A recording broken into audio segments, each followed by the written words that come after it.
estem aquí a prop de Vacarisses, anem a pujar al turó d'en Ros i res, vull dir, té 635 metres, està bastant bé i res, anem a veure què ens trobem pel camí, si hem de grimpar, hem de caminar a quatre potes o aviam si avui ho fem normal i no hi ha cap problema físic. Vinga, va, anem!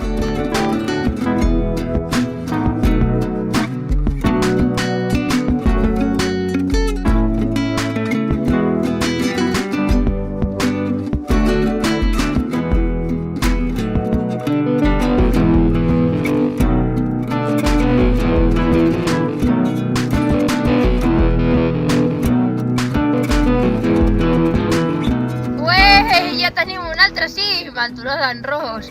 Una ruta molt fàcil de fer, tota per pista, encara que hi havia pujadetes bastant pendents, però bueno, super bé.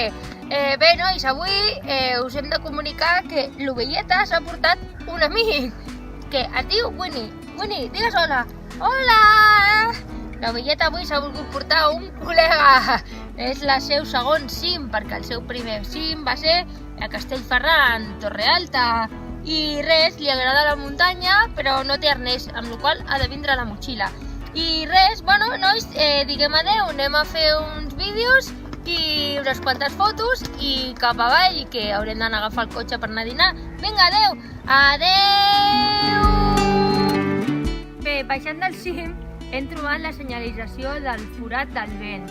És un avenc que hi ha aquí dintre, és un forat, s'ha de baixar evidentment amb cordes, perquè és un avenc, i res, només hem anat a veure'l i la veritat és que és molt xulo, molt xulo. El camí és tot de pedra i és molt guai, genial. Res, ara anem a començar la baixada.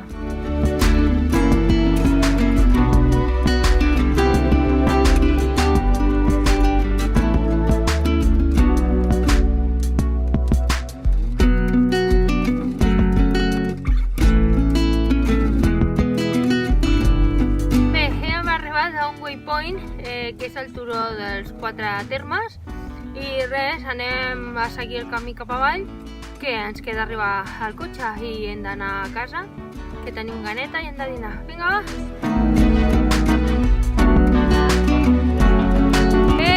Ja tenim un altre cim, el turó d'en Ros. Una ruta molt fàcil, molt xula, hem pujat per tota la pista, s'arriba ràpidament i la baixada l'hem fet per uns corrions. La veritat és que molt xulo. Hem passat pel turó de les quatre termes i res, tot genial. Res, ja estem aquí, ara agafem el cotxe i cap a dinar, que són quasi les 2. Vinga, va, anem-hi! Fins al proper cim! Bye!